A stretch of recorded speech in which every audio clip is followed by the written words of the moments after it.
저는 오늘 말씀을 통해 천국의 열쇠를 내게 주리니 라는 말씀을 전하려고 합니다. 만약 당신에게, 우리에게 천국의 열쇠가 주어진다면 여러분 무엇을 하시겠습니까? 하루에도 수십 번 천국과 지옥을 그야말로 오가는 삶을 살고 있는 우리라면 이 천국의 열쇠는 마치 비밀의 금고를 열고 하루에도 수십 번 열고 기뻐하는, 행복해하는 모습이 아닐까 생각됩니다. 동시에 우리에게 천국은 너무 먼 현실과 동떨어진 이야기처럼 들릴지 모릅니다. 아마 오늘 말씀을 들으며 천국의 열쇠가 주어진다는 것이 과연 무엇일까? 또한 천국의 열쇠를 내가 가지고 있는 것이 과연 좋은 것인가 알지 못할 때도 많을 것입니다. 천국, 현실과 정말 동떨어진 것일까요? 오늘 본문 말씀을 통해서 천국의 열쇠를 내게 주리니 라는 주님의 이 축복의 음성이 무엇인지 알 뿐만 아니라 주님의 주신 이 뜻을 분명히 깨닫고 우리 안에 다시 한번 천국의 기쁨이 가득한 자리가 되기를 주님의 이름으로 축복합니다. 먼저 본문 말씀은 예수님께서 제자들에게 사람들이 당신을, 예수님을, 인자를 누구라 하느냐라는 질문으로 시작됩니다. 13절 말씀, 사람들이 나를 누구라 하느냐? 가이사랴 빌립보 지역에서 일어난 일입니다. 우리가 알듯이 가이사랴는 로마 황제를 칭하는 말입니다. 빌립보는 지역이 되겠죠. 가이사랴 빌립보란 의미는 로마 황제에게 바쳐진 도시를 의미합니다. 황제, 그것도 로마 황제에게 바쳐진 도시라면 얼마나 화려하고 웅장할까요? 사람들의 생활 모습도, 또한 옷을 입는 모습도, 또한 그들의 말투도 정말로 그야말로 높은 수준의 모습일 것입니다. 또한 그들이, 이 가이사랴 빌립보 주민들은 자신들이 살고 있는 지역에 대한 자부심 역시 높았을 것입니다. 이러한 도시에 복음을 전하러 간 예수님의, 그리고 제자들의 모습을 한번 상상해 볼까요? 유대인의 머릿속에 갈릴리 지역, 그것도 어부라는 사실은 그야말로 시골, 촌, 동네 사람일 것입니다.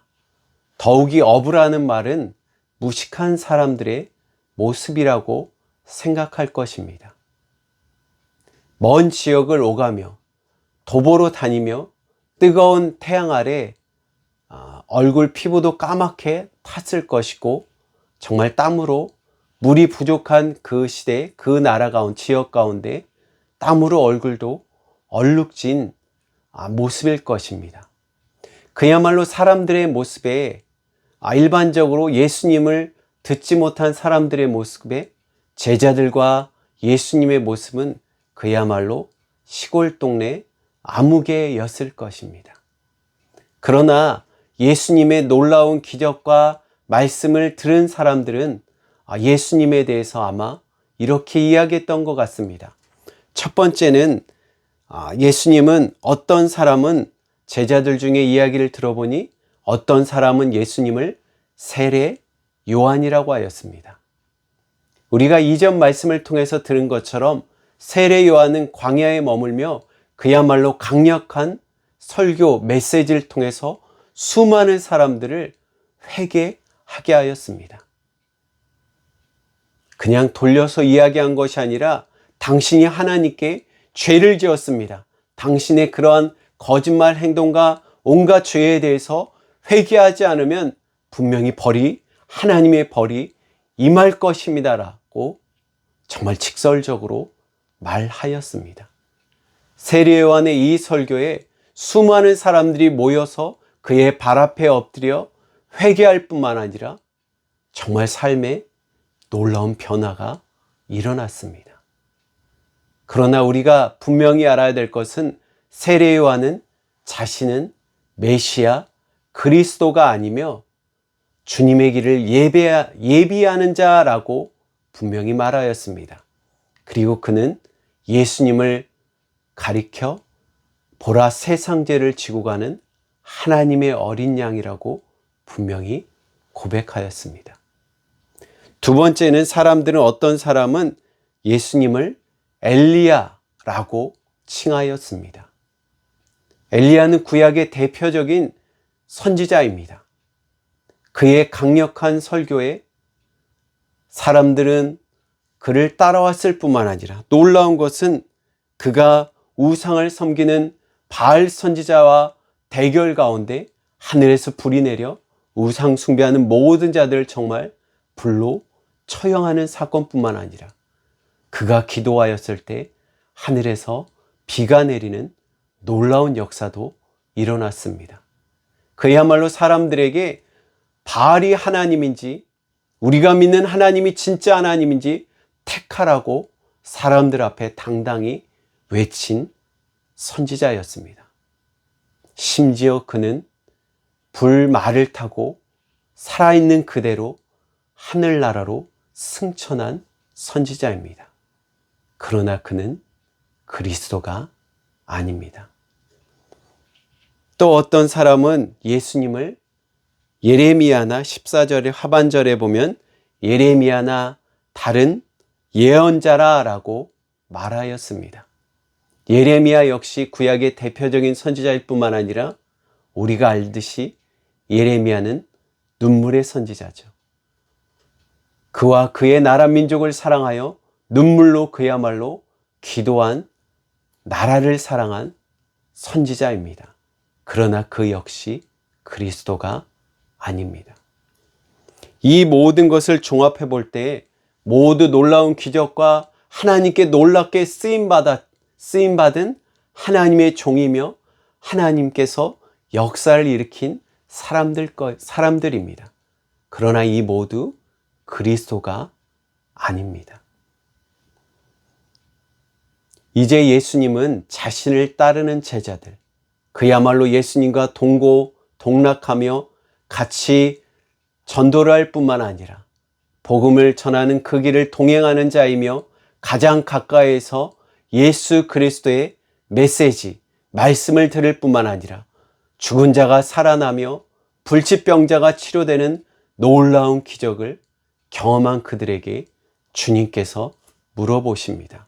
15절, 그러면 너희는 나를 누구라 하느냐? 사람들이 이렇게 얘기하지만 너희는 나를 누구라 하느냐라고 물어보셨습니다. 저는 어찌 보면 신앙, 예수님을 믿는 것은 누구의 대답, 누구의 신앙 고백이 아니라 당신, 저와 여러분이 어떻게 예수님을 믿는가라는 것이 중요하다라는 것입니다. 신앙 고백은 하나님 앞에 나와 하나님께 1대1로 서 있는 것입니다. 그러므로 우리는 코람데오, 하나님 앞에 서서 하나님이 어떤 분이신지 고백해야 될 것입니다. 예수님을 믿는 것은 누구 때문이 아니라, 누구를 통해서 믿는 것이 아니라, 누구의 도움을 받을 수는 있지만, 누구의 인도를 받을 수도 있겠지만, 신앙 고백은 하나님 앞에 내가 하나님을 어떻게 믿는지 내 입으로 고백하는 것입니다. 그래서 교회는 예수 그리스도를 고백하는 자의 모임이라고 분명히 말씀드렸습니다. 주님은 이 질문에 역시 주님의 이 질문에 누가 제일 먼저 고백하죠? 주님은 모든 제자를 보고 모든 제자들의 고백을 듣기 원하시는 가운데 모든 제자를 한 사람 한 사람 듣길 원하는 가운데 제일 성질이 급한 베드로가 이렇게 고백합니다. 16절입니다. 주는 그리스도시요 살아계신 하나님의 아들이십니다. 즉 예수 그리스도는 메시아 구원자이시며 지금도 살아계셔서 우리와 함께 하시는 하나님이십니다라고 고백하였습니다. 같이 한번 따라해 볼까요? 주는 그리스도시요 살아계신 나의 하나님이심을 믿습니다. 아멘. 베드로의 유명한 신앙 고백입니다. 누구보다 예수님이 누구신지 베드로는 정확히 알고 고백하였다는 것입니다.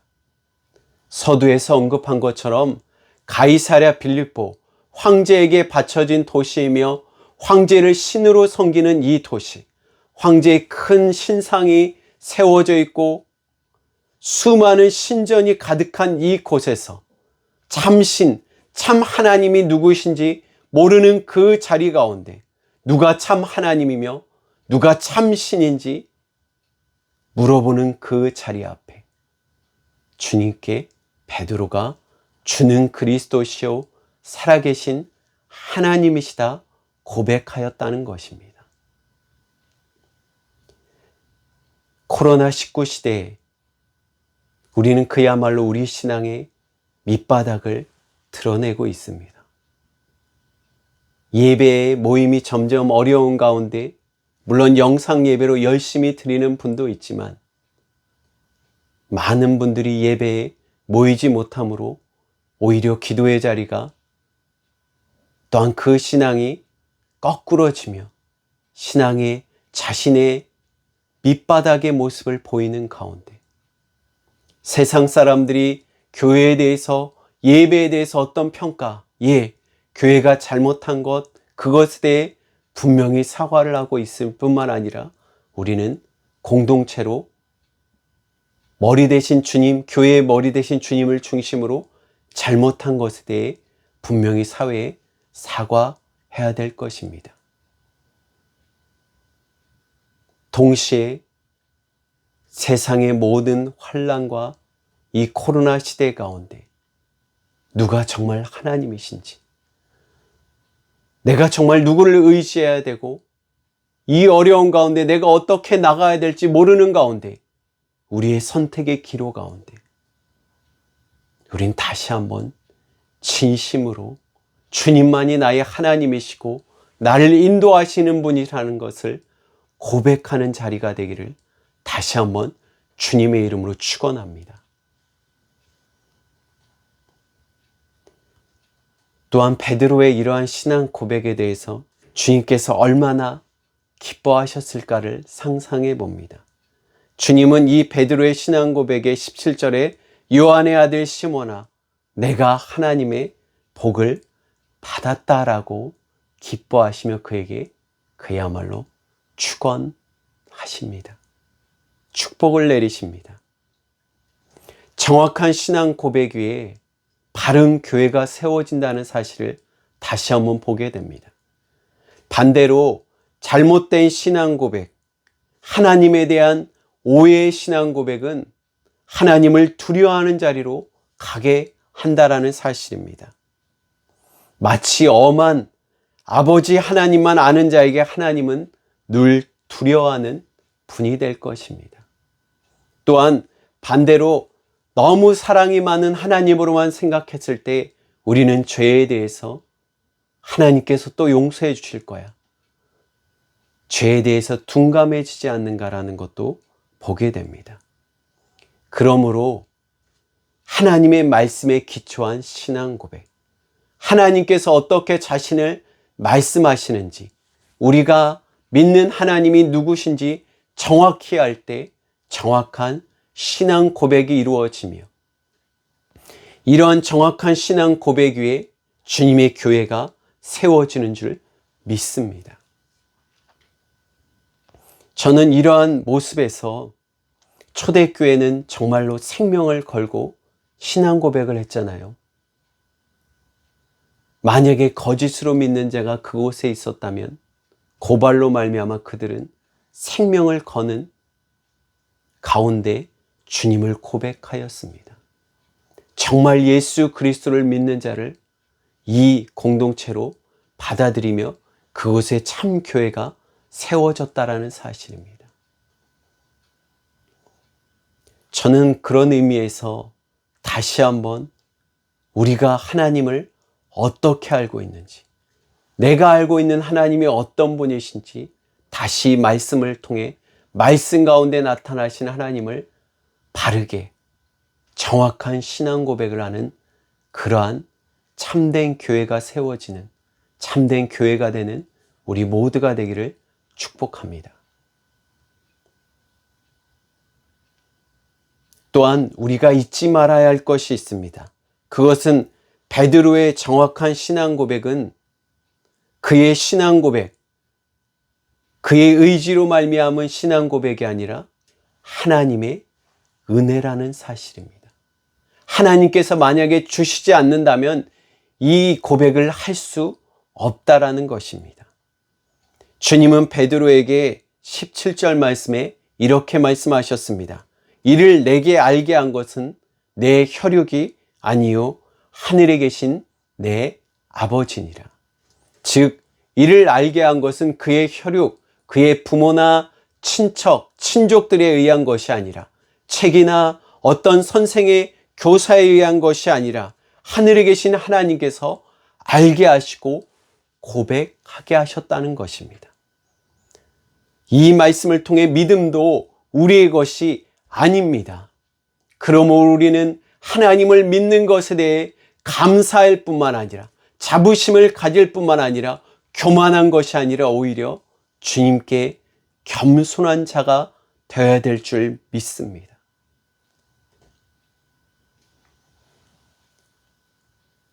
또한 마지막 세 번째, 주님께서는 이 베드로의 신앙 고백에 당신의 교회를 세우리니 라고 말씀하셨습니다. 18절, 또 내가 내게 이르노니 너는 베드로라, 내가 이 반석 위에 내 교회를 세우리니 라고 말씀하였습니다. 베드로의 이름이 반석이라는 의미를 통해서 이는 베드로 위에 교회를 세우신다라는 말씀으로 보여집니다. 이러한 의미를 통해서 천주교에서는 교회의 첫 수장, 교황을, 초대 교황을 베드로로 이야기하고 있습니다.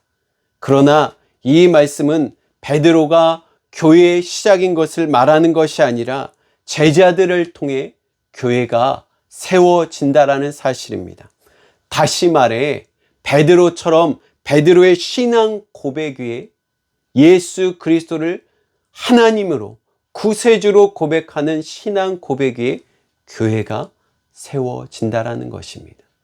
그러므로 교회는 어떠한 건물을 의미하는 것이 아니라 예수 그리스도에 대해 정확히 알고 바른 신앙 고백 위에 세워진 교회가 진실된 참된 교회라는 사실입니다. 그리고 이 교회는 누가 세우신다고요? 그 신앙 고백을 주님께서 하게 하셨을 뿐만 아니라 내가 이 반석 위에 교회를 세우신다. 다시 얘기해서 교회의 주인과 머리는 예수 그리스도이심을 믿습니다. 또한 이 반석은 베드로라는 것뿐만 아니라 정확한 의미는 교회의 참 반석이신 주님 위에 세워진다라는 사실입니다. 우리는 교회의 머리시며 교회를 세우시는 분, 교회를 모이게 하시며 세우게 하시며 고백하게 하시는 분은 오직 예수 그리스도이심을 믿습니다. 나아가 주님은 이 고백 위에 교회를 세울 뿐만 아니라 음부의 권세, 18절에 보면 음부의 권세가 이기지 못하리니 라고 말씀하고 있습니다. 이 음부는 바로 지옥을 의미할 뿐만 아니라 권세는 문을 의미합니다. 즉 문은, 지옥의 권세는 지옥의 문, 사망의 문을 말씀하고 있습니다. 지옥의 문들도 조차 사망을 문조차 우리를 이기게 할 수 없다라는 사실입니다.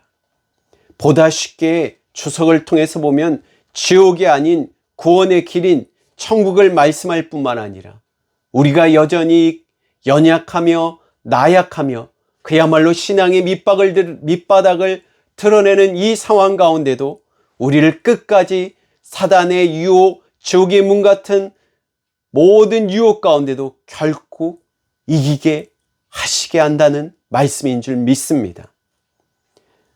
우리가 넘어지며 낙심할 수 있으나 낙심이 멸망으로 이끄는 것이 아니라 결국 주님께서 이 모든 것을 승리케 하시는 줄 믿습니다. 로마서 8장 37절 39절에 이 모든 일에 우리를 사랑하시는 이로 말미암아, 한번 따라해 볼까요? 우리를 사랑하시는 이로 말미암아 우리가 넉넉히 이기느니라. 아멘.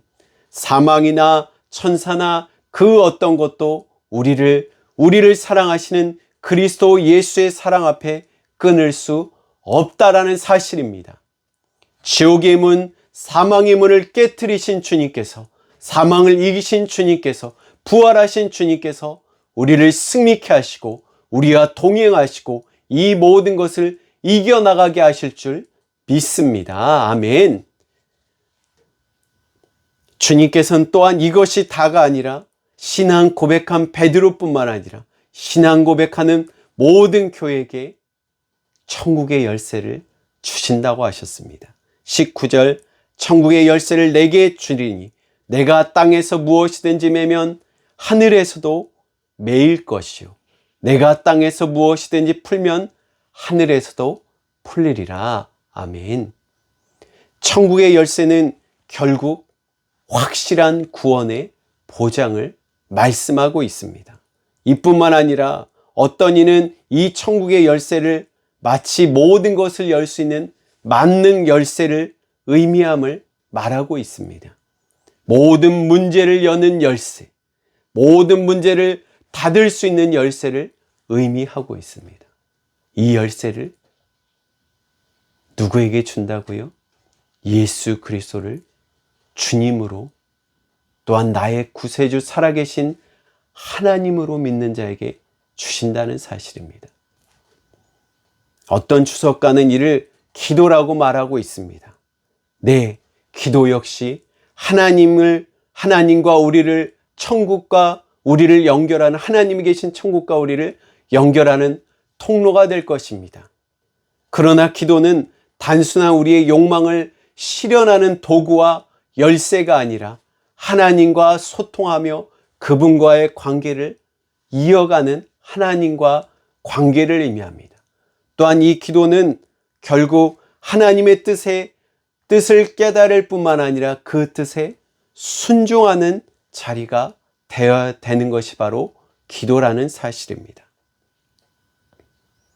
또한 천국의 열쇠는 천국 복음의 전파에 있어 교회의 분명한 사명을 말씀하고 있습니다. 그러므로 전하는 자가 없이, 주님의 말씀을 전하는 자, 전도자가 없이 어찌 주님의 말씀을 들을 수 있겠습니까? 교회에 세워주신 목적, 당신을 교회로 세워주신 목적은 주님을 전하는 이 천국의 열쇠를 사용하기 위함인 줄 믿습니다. 예수님은 다시 한번 이제 이 말씀을 마무리하시며 20절에 다시 한번 지난주 수요 설교 말씀처럼 메시아 함구령을 전하고 있습니다. 제자들에게 경고하시며 아무에게도 말씀하지 않을 것을 명령하고 있습니다.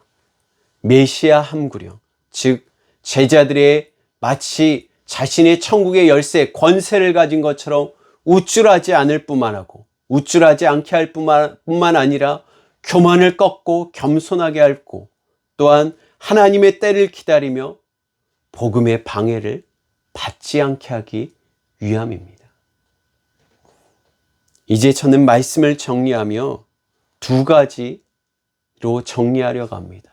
그 첫 번째, 여러분에게 예수님은 누구십니까?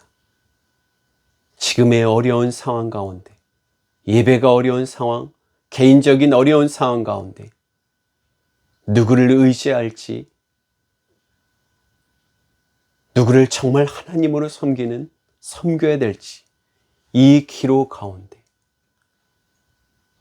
누가 참 하나님이시며 우리가 그동안 믿었던 분이 누구신지 다시 한번 고백하는, 결단하는 자리가 되기를 축복합니다. 또한 교회의 나음, 예수 그리스도를 믿는 것이 누구 때문에, 어떠한 특정한 사람 때문에, 어떤 특정한 교회 때문이 아니라 예수 그리스도 때문에, 예수 그리스도가 나의 주인이시며 구세주이심을 믿기 때문에 내가 예배에 나올 뿐만 아니라 주님을 믿음을 고백하는 자리, 그것은 바로 예수 그리스도가 누구신지 고백하는 신앙 고백 위에 세워지는 줄 믿습니다. 또한 두 번째는 예수님 없이 살 수 있으십니까? 예수님의 없이, 예수님의 도움 없이 살 수 있습니까? 그분의 십자가 사랑과 은혜로 지금 저와 여러분이 이 자리에 있음을 믿습니다. 주님 없이 살 수 없는 삶은 폭풍 가운데, 주님이 없는 삶은 그야말로 폭풍 가운데 삶일 것입니다. 천국의 열쇠를 받은 자, 그것은 바로 주님과 동행하는 자, 주님과 함께하는 자인 줄 믿습니다. 주 예수와 동행하니 그 어디나 하늘나라. 주 예수와 동행하니 그 어디나 천국이라는 사실. 천국은 바로 주님이 함께하는, 주님이 동행하는 그 자리임을 믿습니다. 저는 오늘 말씀을 통해 다시 한번 주님이 여러분과 저와 함께 하신다는 사실을 다시 한번 확실히 고백하며 믿는 자리가 되기를 축복합니다. 하나님이 함께하는 그 자리, 천국의 열쇠를 이미 소유한 자인 줄 믿습니다. 나아가 천국의 열쇠를 소유한 자, 복음 전파의 사명을 가진 자라는 사실입니다. 오늘도 주님이 없는 자, 주님이 없이 살아가는, 탄식하는 자들에게, 저와 여러분에게 준 이 천국의 열쇠, 복음 전파의 사명, 주님이 있는 이 기쁨 삶, 주님이 함께하는 이 축복된 삶을 증거하는, 전하는 천국의 열쇠를 소유한 저와 우리 모두가 되시기를 다시 한번 주님의 이름으로 축복합니다. 아멘.